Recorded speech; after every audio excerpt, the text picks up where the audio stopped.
Yes. So thank you, Professor Selachuk, for this nice introduction.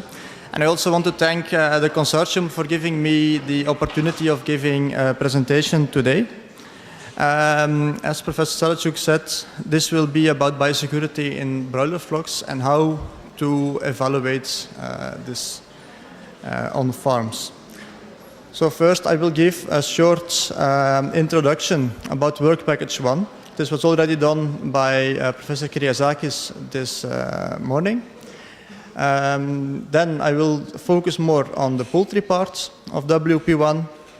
Then we will have some words about the biosecurity, general aspects, and then the main part of the presentation will be about the web-based tool that is used to evaluate biosecurity in broiler flocks. So if we go to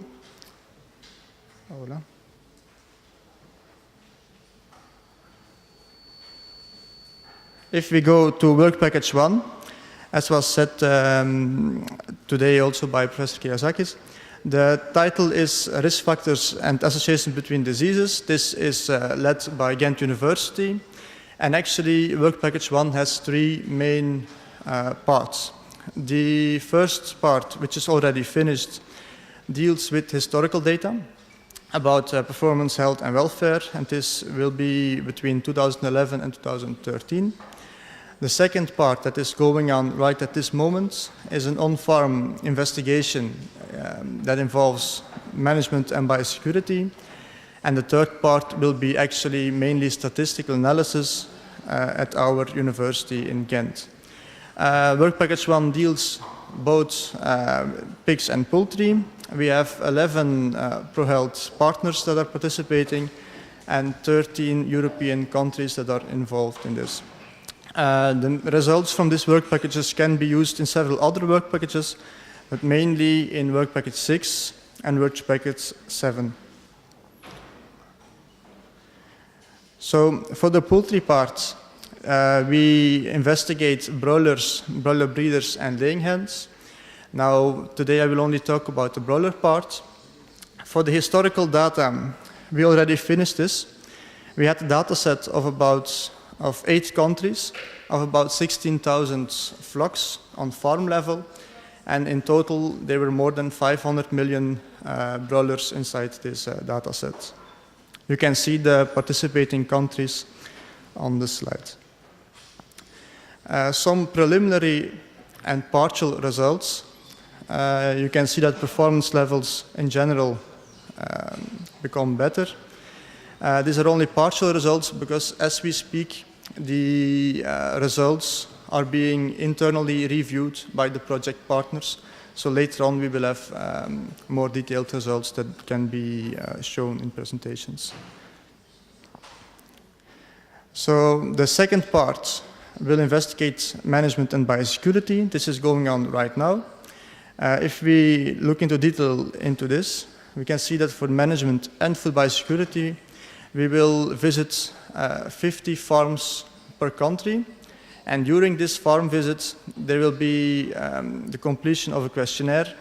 This one was specially made for the ProHealth project, contains open and closed questions, and is supposed to address the main management aspects that we want to capture in this questionnaire to have an idea about management topics and their relation to production diseases.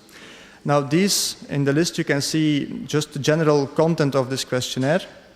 I will not go in further detail because it was outside the scope of this presentation. But as an example, one of the topics that we will address inside this questionnaire is the early life experience of the broilers.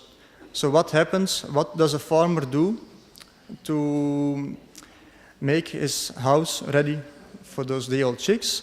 And also very important, what does the farmer do in those first couple days that they have entered the building?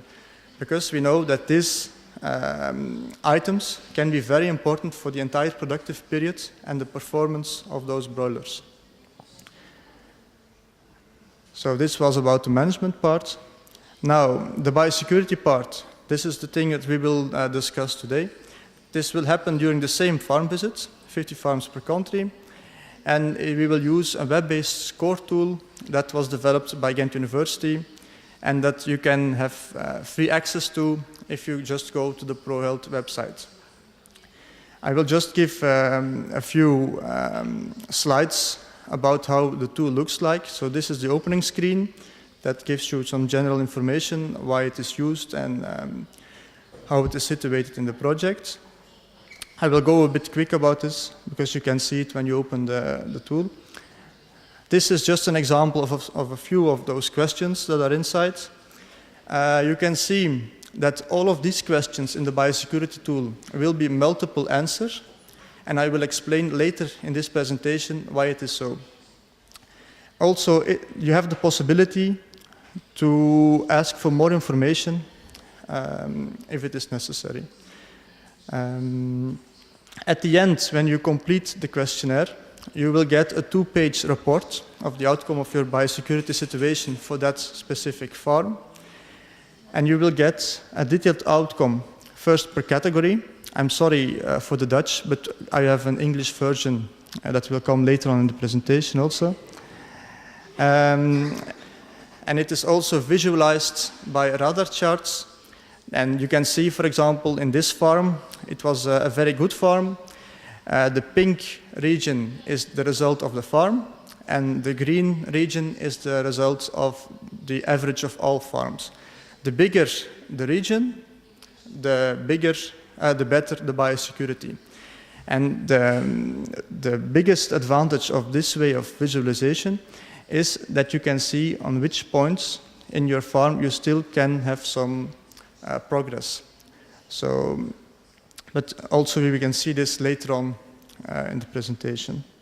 If I can give a word of advice, please save this PDF results, because later on, if you made some changes in your farm, you can compare both results and see how much progress you have made in this questionnaire.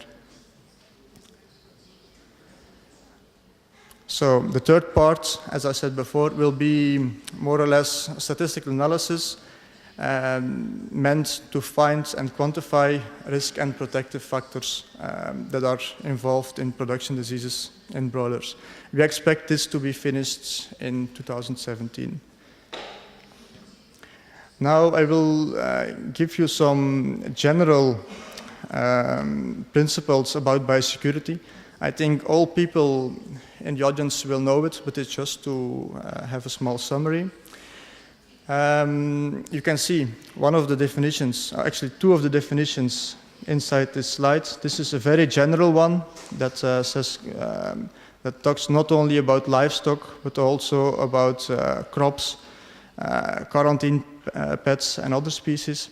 This one below is actually the definition that was given by a very experienced and retired UK veterinarian, and he is quite complete by saying that it is all the measures that you can take or should be taken to prevent entering of pathogens in your flock that could endanger the health or the welfare of your birds.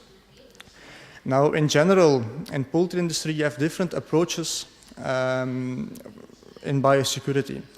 For example, as was mentioned in the previous presentation by Professor Jens Peter, you can see that the higher you go up in the production pyramid, the more expensive the birds become because of their economic value, but also because of their genetic value. And another part is also that one great grandparent bird will have a major impact on the downstream of this pyramid. So, from historical points of view, the level of biosecurity was always better when you increase this production pyramids. Then this one, the economical performance, is the one that will interest the poultry producers most. And it is very important to know that not only the visual diseases, the clinical diseases cost money, but also the subclinical diseases that just push your birds beyond or a bit below its potential, its genetic potential. It was described already in literature by a numerous amount of people, And it is also one of the objectives in Work Package 7 that was presented earlier today by Professor Niemi. One of those, there are a number of potential threats that were already listed before. And the losses can be loss of uniformity, that you have problems with slaughterhouse, but also very important, the enterical problems, lameness, and for sure inside the enterical problems, everything that affects your food conversion rate on a negative way costs a lot of money, or in here, Polish zloty.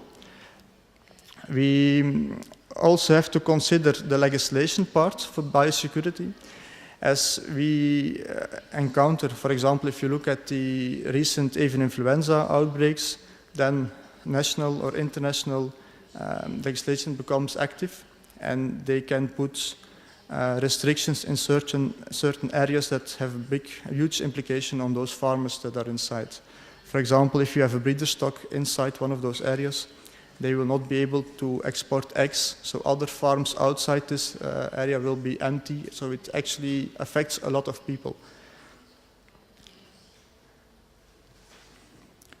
So if we look at good biosecurity procedures and what could be the result of this, then it's very obvious that you can try to reduce the entering of diseases into a broiler farm, but also transmitting diseases from one farm to another. But also very important for the individual farmers is that you can try to prevent or to reduce the risk of transmitting diseases within your farm to different broiler houses, and also within one house to subsequent flocks. So biosecurity and poultry industry are very good friends. We divide biosecurity into two categories. I will give more detail about this a bit at the end of the presentation, because we also use it in the development of the SCORE tool. We talk about external biosecurity, and that is everything that comes outside the farm and tries to enter inside the farm. So you should draw a circle around this, and everything that's outside trying to come inside is external biosecurity. And internal biosecurity is actually all the measurements or involve all the measurements that are taken to prevent spread of disease or pathogens within one farm. So now we can talk a bit about the main part of this presentation, how to evaluate the biosecurity. Now, to give a clear overview, I will first present some words about the development of the tool. How did we structure it and how did we made it? Because it will give a better understanding of why some of the questions are posed or are not posed. Later on, I will give you some ideas about the different categories, and also I will explain how the score is calculated to end later at the end with some conclusions. So as told before, it was first developed at UGent by the group of Professor De Wulf, and they also made one. They made one for broilers, they made one for pigs, and they are also busy making one for ruminants. The group of Professor De Wulf has actually two main objectives, and it is the improvement of on-farm biosecurity and the reduction of antimicrobial use into livestock. This tool was also published in Poultry Science, and the version that we are using now is a slight adapted version to make it better suitable for on-farm use. The method of development was actually, in the beginning, it was quite difficult because you have to separate biosecurity into different categories. So as mentioned before, we started by speaking about external biosecurity and internal biosecurity. And within those categories, we made a number of subcategories that deal with the most important issues for biosecurity. So all of the answers are multiple. All of the questions have multiple answers, and these answers are given as a score based on scientific literature and in-house experience, and also partially on scientific opinions. The specific difficulty of this is that you have to make questions that only address one item in the question, because you will give a score about one subject.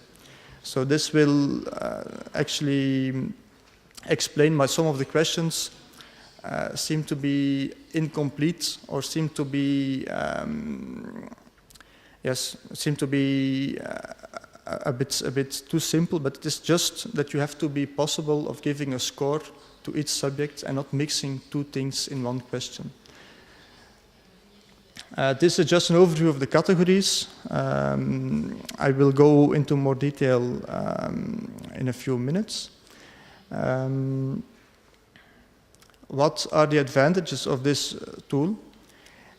What makes it very good for practical use, and also I think it has a high value for veterinarians, but also for broader integrations, is that you have an objective evaluation of this biosecurity status.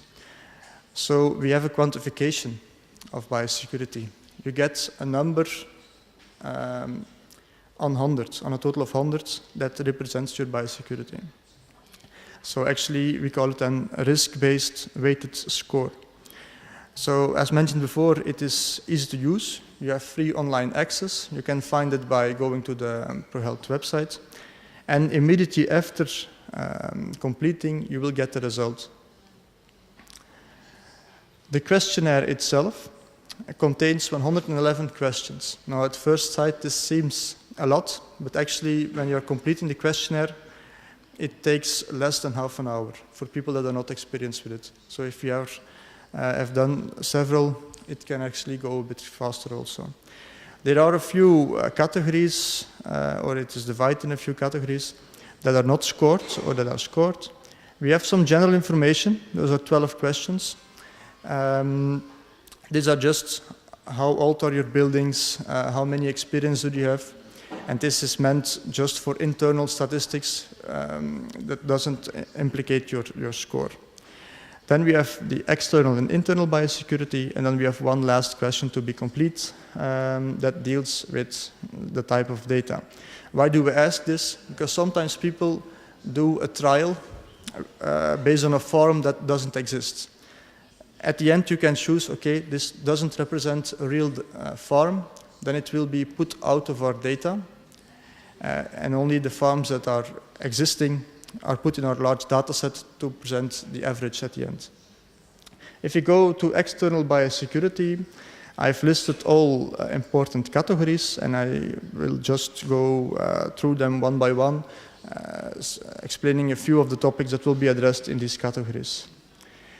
First of them, that is very important, is the purchase of live animals. So in this case, the day-old chicks.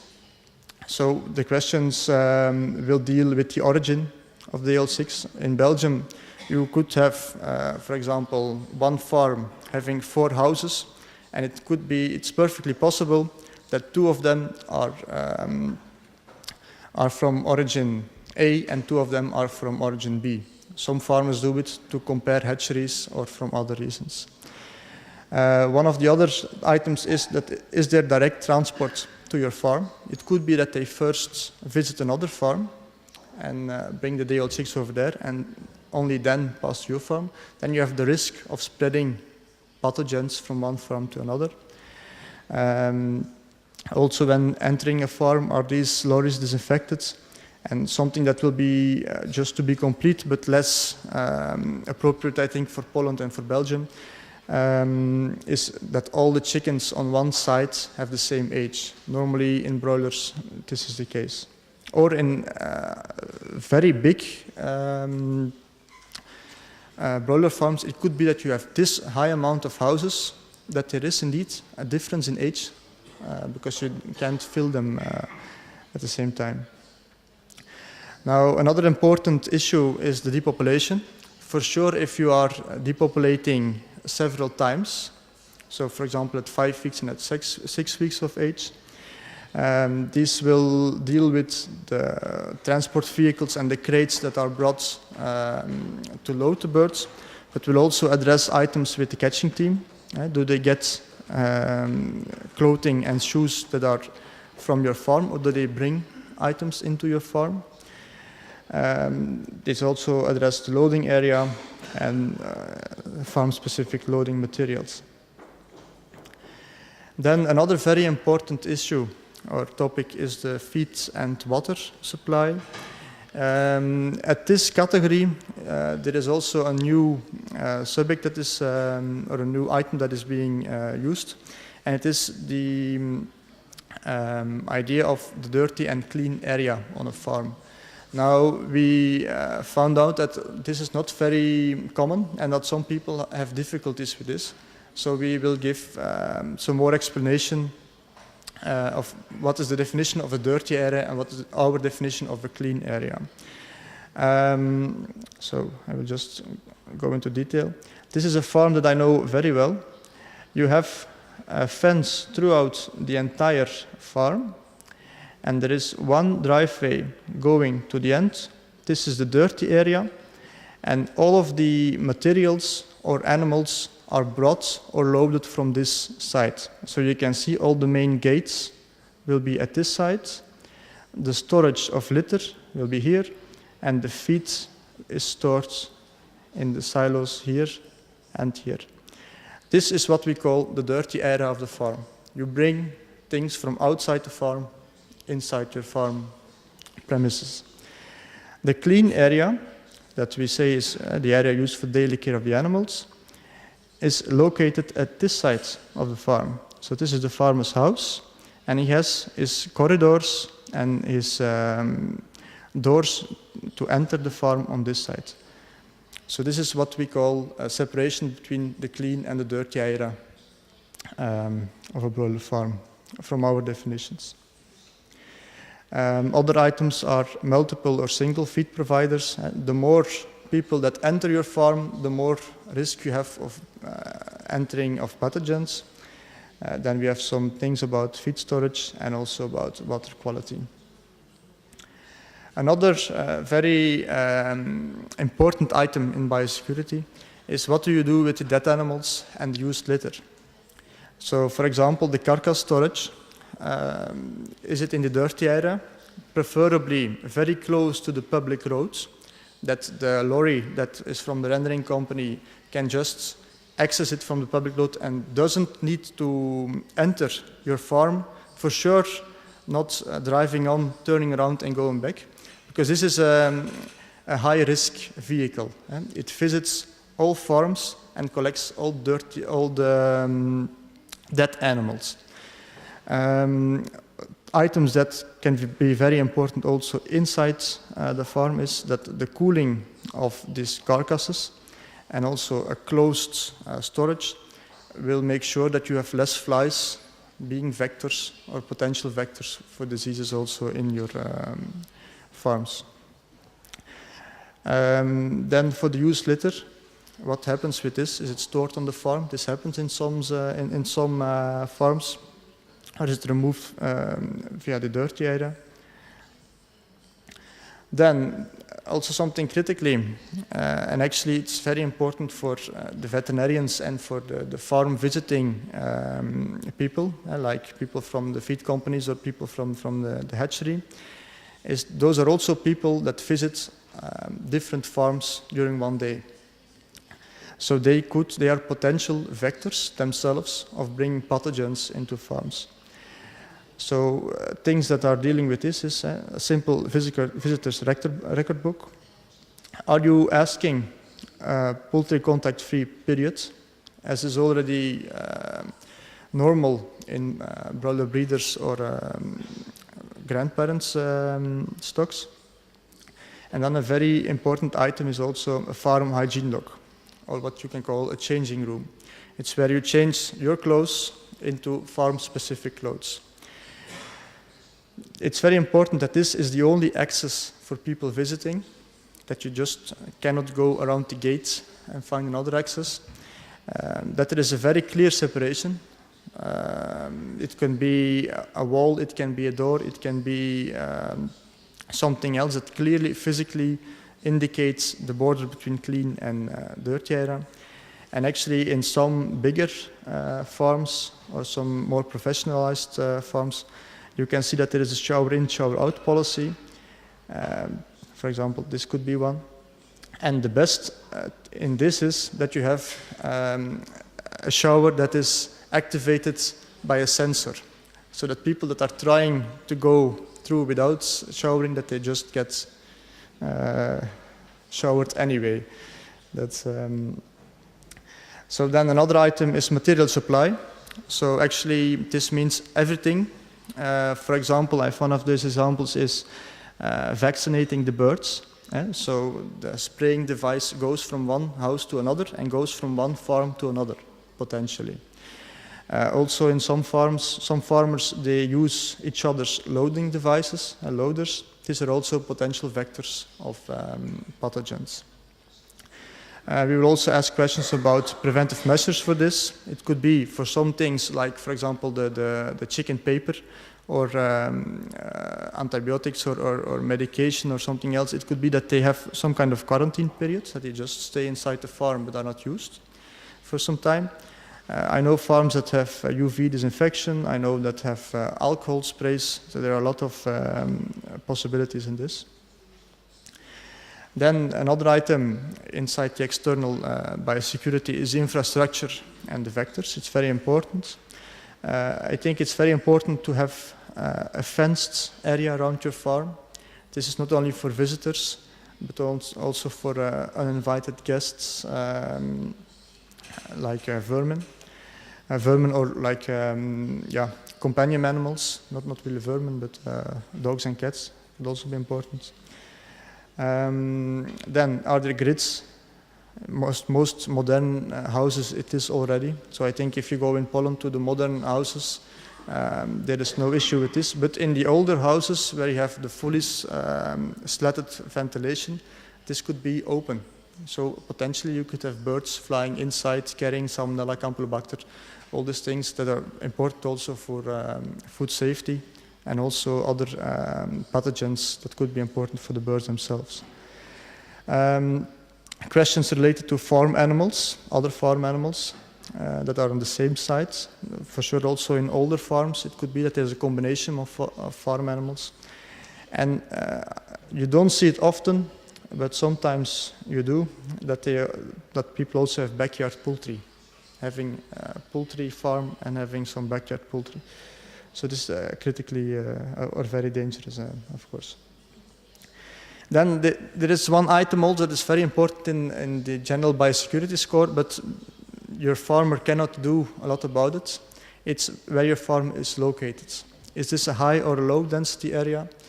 Is it close to open waters? Think about ducks and other birds that are staying over there.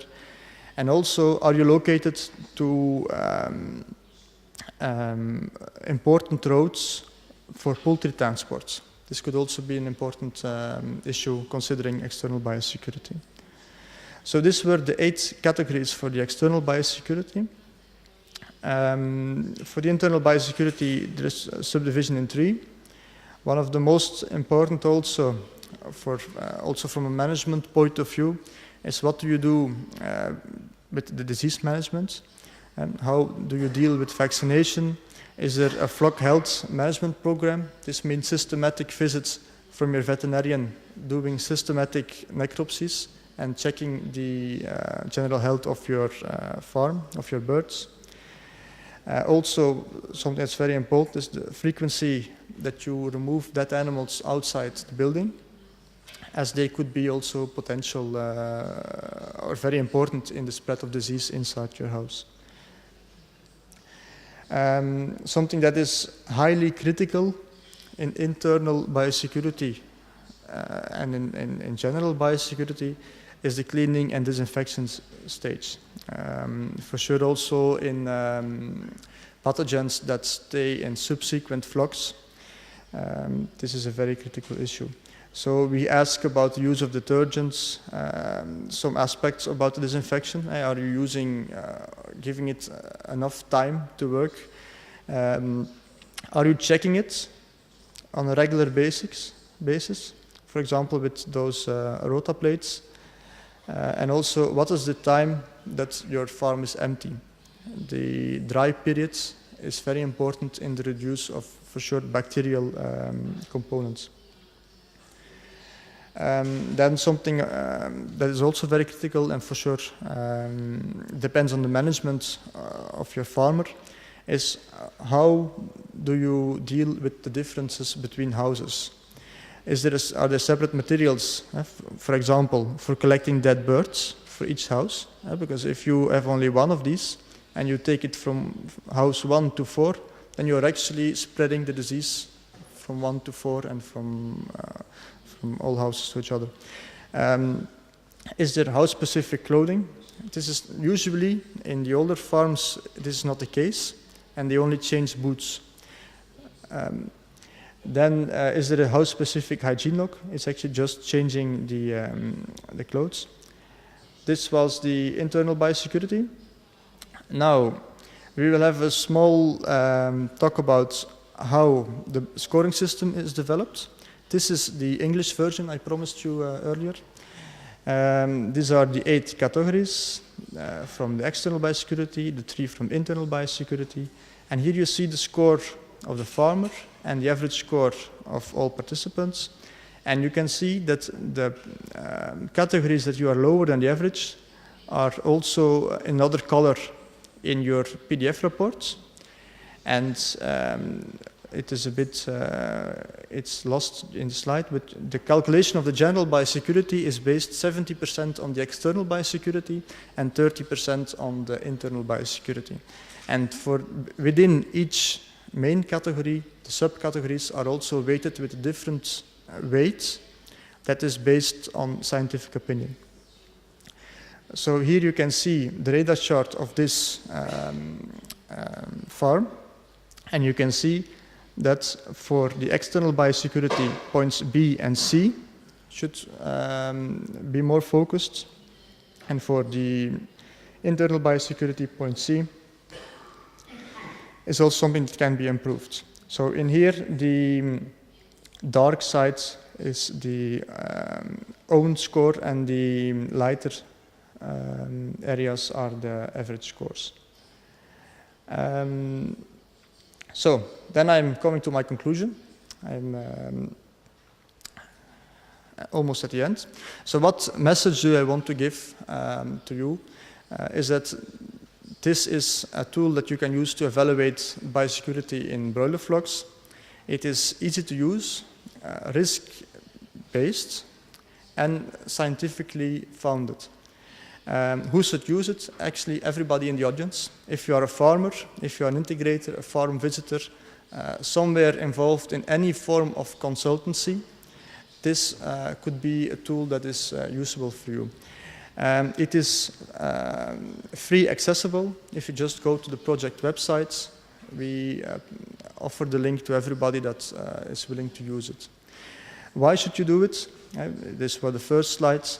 To improve your biosecurity procedures, because they cost money, the diseases. It's better to prevent because you don't spend the money of treating, and you also you don't have the fall in production. Why? Another reason could be, of course, training farm staff of broilers farms. And when should you use it? Actually, now. You could start by using it right now. The tool is online and it's working, and if you save your results and compare it with future results, actually it could be a benefit over time also. So thank you for your attention.